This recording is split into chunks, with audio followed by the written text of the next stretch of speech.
When it comes to spooky comedy, there's only one series that reigns all, and that's none other but Scooby-Doo, Where Are You? And today, we're gonna go over all the 3 seasons from start to end. The group has Velma, the team nerd, Daphne, the team's damsel in distress, Fred, the leader, and finally the highlight duo, Shaggy the dumb dude and his dog, the famous Scooby-Doo. Season 1. In the first episode, Professor Hyde White was driving a truck, not knowing that the black armor he was transporting somehow came to life in the back. Later, Scooby and Shaggy got really scared when they stumbled upon the same truck with the abandoned armor. So the gang stepped in, and surprisingly, they found delivery labels for the professor in the county museum. They took the stuff to the museum only to find out that the professor was missing by Mr. Wickles, who's the museum's curator. They also heard about the legend that the Black Knight wakes up during full moonlight. But as they leave, Scooby picks up a pair of glasses he found, and it turns out they belong to the missing professor. When they research more about it at the library, they start suspecting something fishy is going on at the museum and decide to go back and investigate, only to be confronted by the black armor. After lots of running and chasing, the gang manages to trap the armor, and it turns out it was no supernatural armor coming to life. It was just Mr. Wickles using the legend to hide his art theft in the kidnapping of Hyde White. Later, when a bunch of dogs go missing, Buck Masters, a famous animal trainer, gets worried. So the Mystery Inc. gang offers to help by using Scooby as bait to catch the dog nappers. Yeah, but who's the decoy? Scooby-Doo? It works, and they grab Scooby. Shaggy chases after them on a scooter but loses their truck when he sees a spooky Indian on a horse. Meanwhile, the leader of the dog nappers, the Indian witch doctor, recognizes Scooby and sends him down a hill on a handcar. Thankfully, Shaggy rescues Scooby and leads them to an old Indian village where he was taken.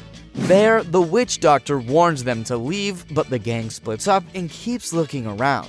While doing so, when Fred was checking out a stone statue, Daphne gets kidnapped, and Scooby finds her tied up with the other missing dogs. They get back together with the gang, free the dogs, and use them to corner the witch doctor. And upon unmasking, they discover that it's actually Buck Masters. He was trying to steal all the dogs to make sure his dog wins the competition.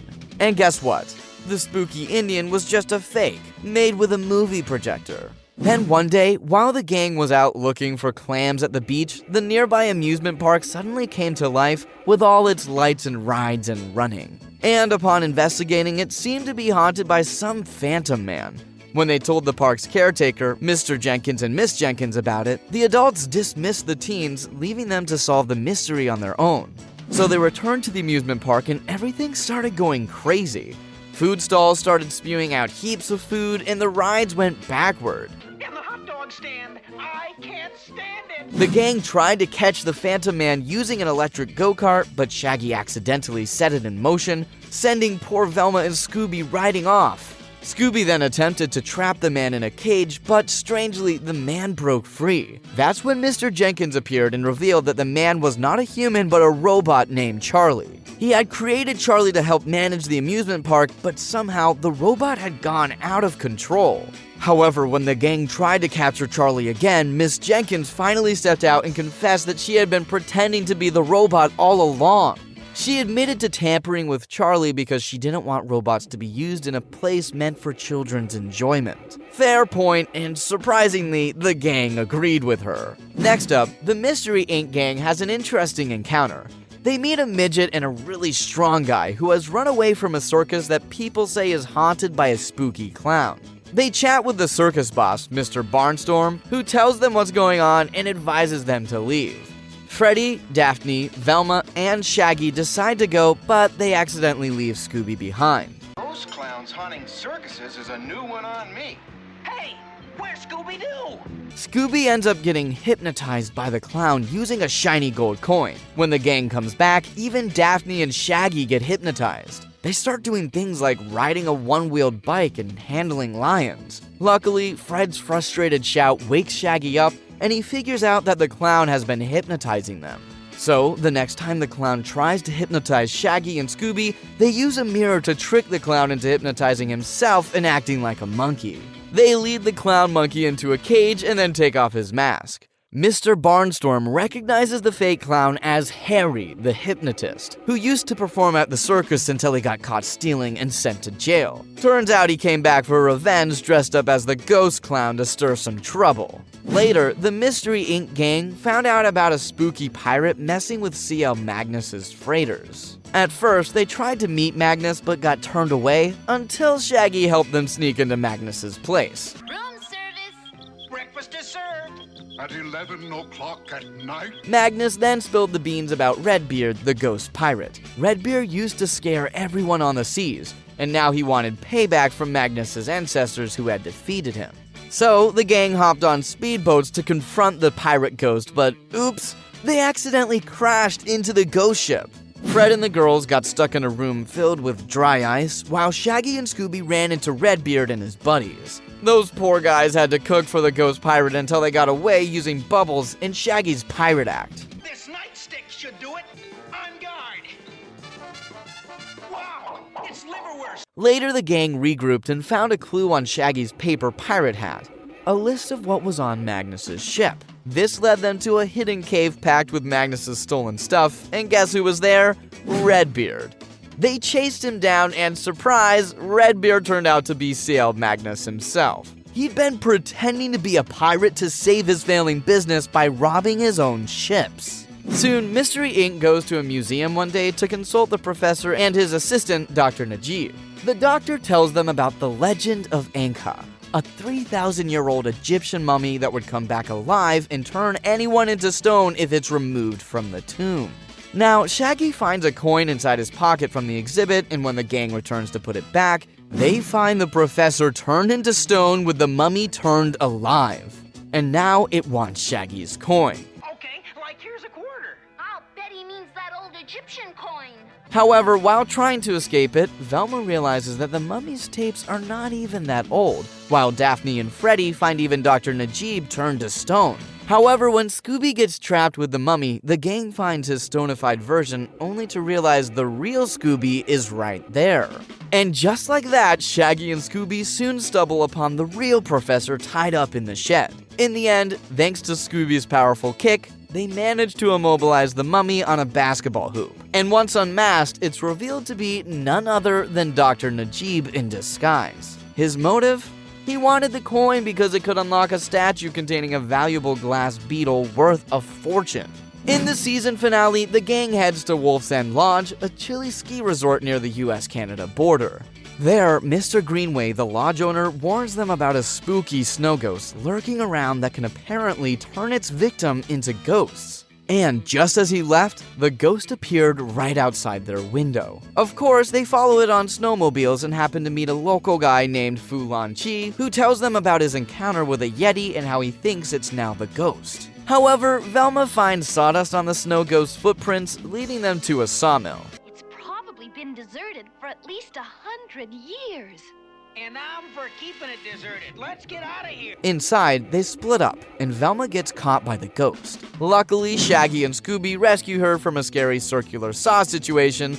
Otherwise, this orange girl would have turned red in no time. But by now, they have realized the ghost is probably not real and trying to fool people. And so when the snow ghost appears once again, trying to get rid of Scooby, the gang gets him stuck in a huge snowball as well as themselves. Upon unmasking the ghost, it turns out to be none other but Mr. Greenway. He, along with another guy called Mr. Leach, smuggled stolen jewels across the border and wanted to scare folks away to keep up his sneaky business. And guess where he had gotten the whole idea from? Fu Lan Chi's story. Season 2.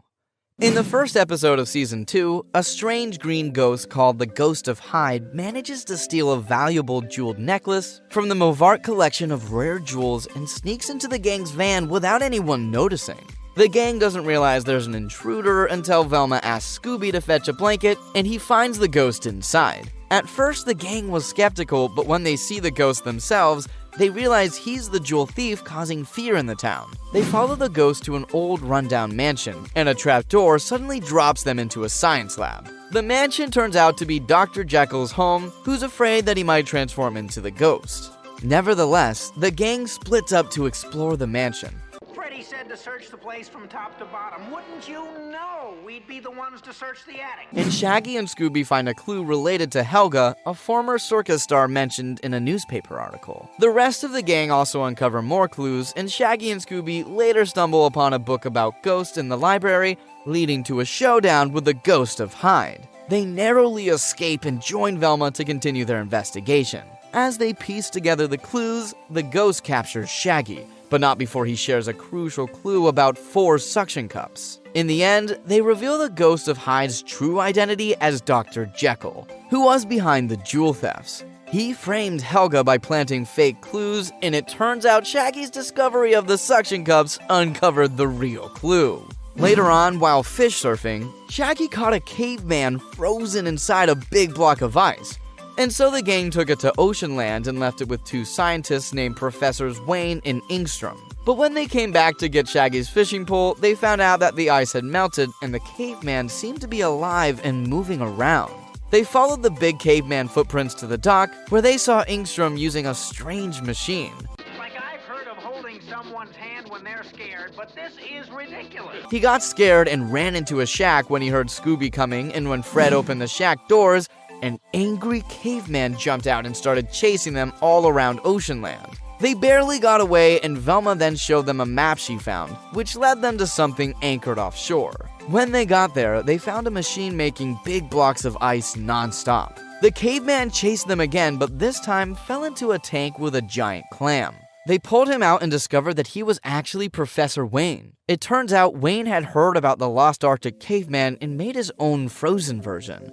His real plan was to get rid of Ingstrom and steal his amazing new underwater communication device, which was worth a lot of money. Then, one night, while on their way to the high school's barn dance, the Mystery Inc. gang stumbled upon a knocked-out bank guard in his ransacked armored car. The groggy guard handed them a blank piece of paper and mumbled something about the creeper before passing out. They took the guard to Mr. Carswell, the bank's president, who explained that the creeper is a ghostly thief who has been robbing the bank at night. He tells the kids to go enjoy the dance and assures them he'll take care of the guard. However, during the barn dance, the lights suddenly go out and everyone leaves except for the gang, who stays to clean up. Okay, Scoob. On your mark, get set, go! That's when Shaggy and Scooby run into the creeper, demanding the paper from them. It chases the whole gang all over the countryside until Freddy and the girls discover a hidden car in the bushes with torn-up photograph negatives inside. The creeper continues to chase them until they all fall into a hay bale making machine and get neatly bundled up. With the creeper trapped, they unmask him, and to their surprise, it's Mr. Carswell. Upon police arrival, they reveal that the poor bank guard had caught Carswell in the act of robbing his own bank, and that's why Carswell wanted to silence him. The blank paper the guard had was actually a photograph showing Carswell looting the bank's safe. Later, while the gang's enjoying their vacation in Hawaii, a spooky witch doctor appears and warns everyone about an island god called Manotikitia. He also tells them to steer clear of the cursed village. But Mystery Inc. decides to follow a suspicious old man into the village and ends up getting separated by the trapdoors. Shaggy, Scooby, and Velma find themselves being chased by the witch doctor, Right, thanks. only to stumble upon a plane that's made to look like it crashed. They eventually reunite with Freddy and Daphne, who have discovered oyster shells and pearls in one of the abandoned shacks. Back in the village, the giant stone statue of Manotikitia suddenly comes to life and starts chasing the gang, until Freddy comes up with a plan to catch the witch doctor, but things go hilariously wrong, and yet it somehow works. Shaggy and Scooby end up on top of Manotikitia, blinding it, and the statue catches the witch doctor and falls into a pit, bringing an end to the spooky circus. It turns out that the witch doctor is actually John Sims, the gang's tourist guide. He was trying to scare the villagers away since he was involved in illegal pearl poaching. And as for the old man, he was really a young undercover police lieutenant. Next up, while the gang was participating at the Johnny Sands dance contest on KLMN TV, a mysterious phantom kidnaps the station manager, Mr. Stevens, and ties up Johnny Sands. Johnny thinks it's the wax phantom created by a wax artist who's angry at the station. But Johnny asks the gang not to involve the police since the station is having money problems. That sounds fishy. Anyway, the gang splits up. Scooby, Shaggy, and Velma go to see Grisby, the sculptor, I've heard of bubblegum, but bubble goes stew? Ridiculous. while Freddy and Daphne check out a local wax museum. Grisby confesses to bringing the wax phantom to life, so they rush to the museum. There, Freddy and Daphne are already being chased by the phantom. Meanwhile, Velma, Shaggy, and Scooby find a clue: an airline ticket.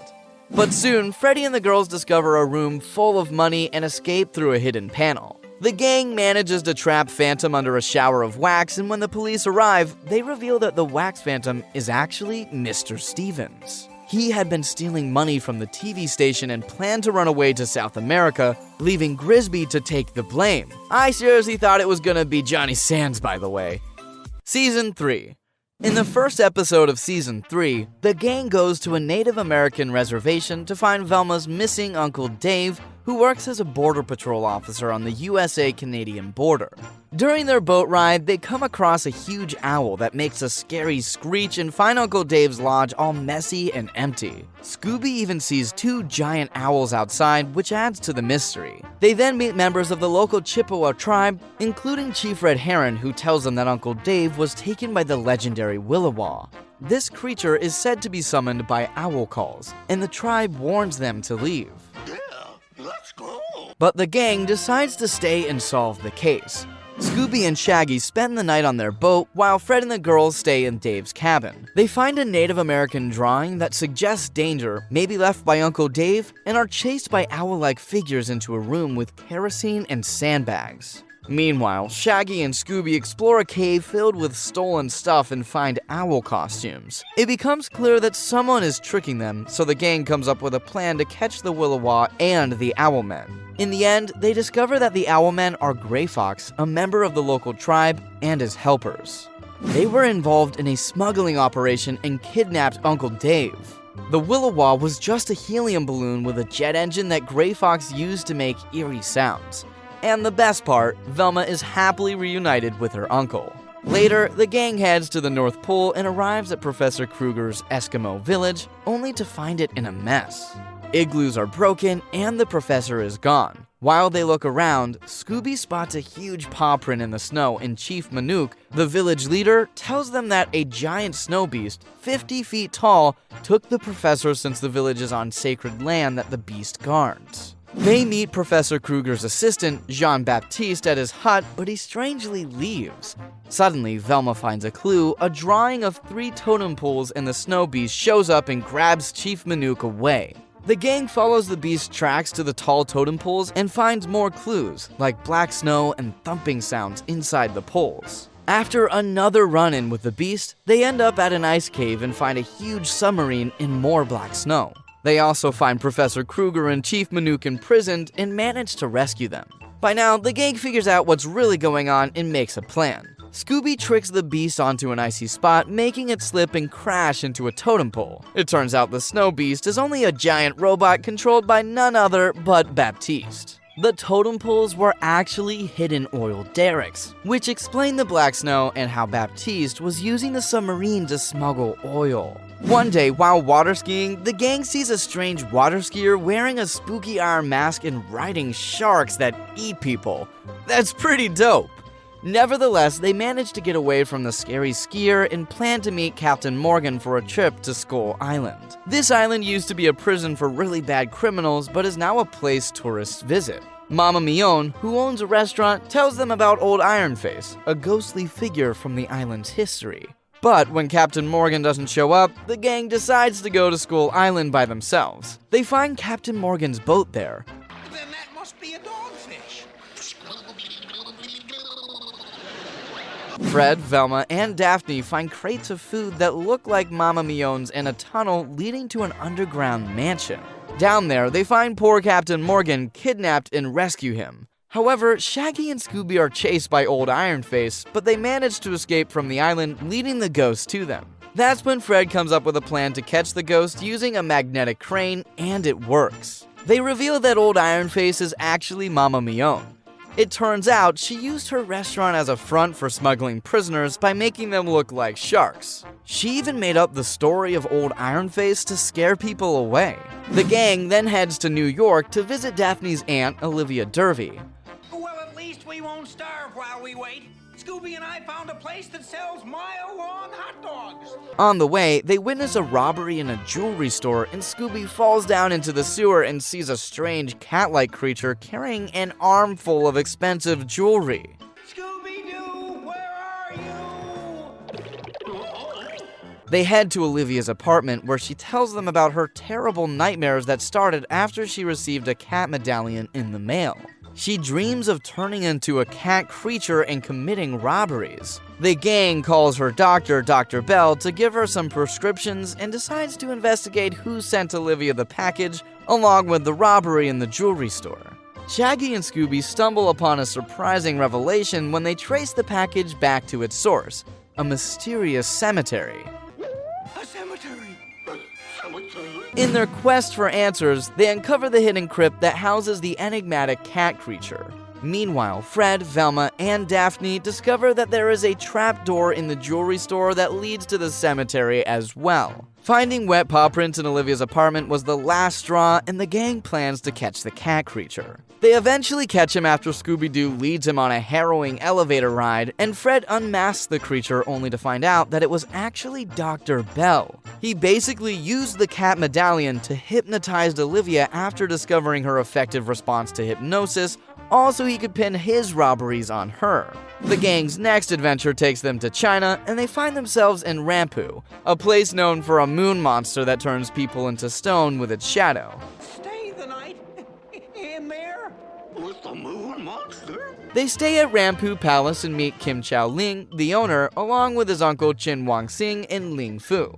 Kim is about to inherit his family's fortune, only for Ling Fu to suddenly remind him that they must get rid of the family treasure. If they don't, the moon monster will cause trouble for everyone at the palace.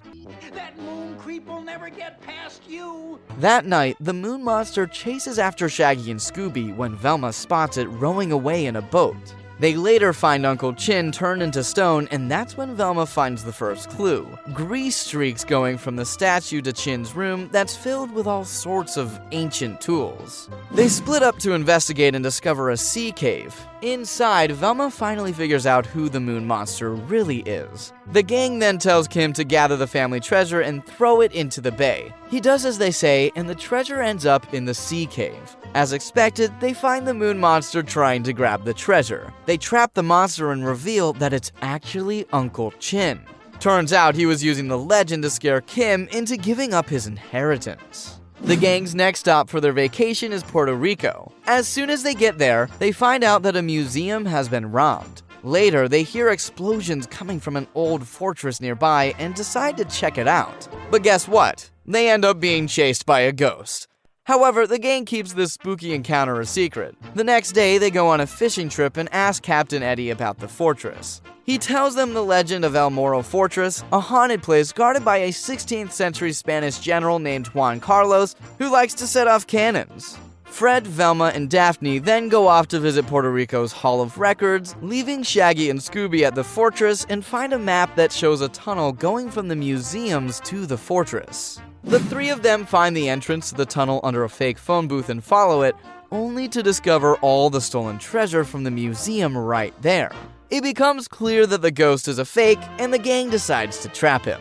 Luckily, Scooby accidentally manages to trap the ghost, and they unmask him. It turns out the Phantom is Captain Eddie, who had been using hollow cannonballs and parachutes to send the treasure to his boat, all so he could take it out of the country.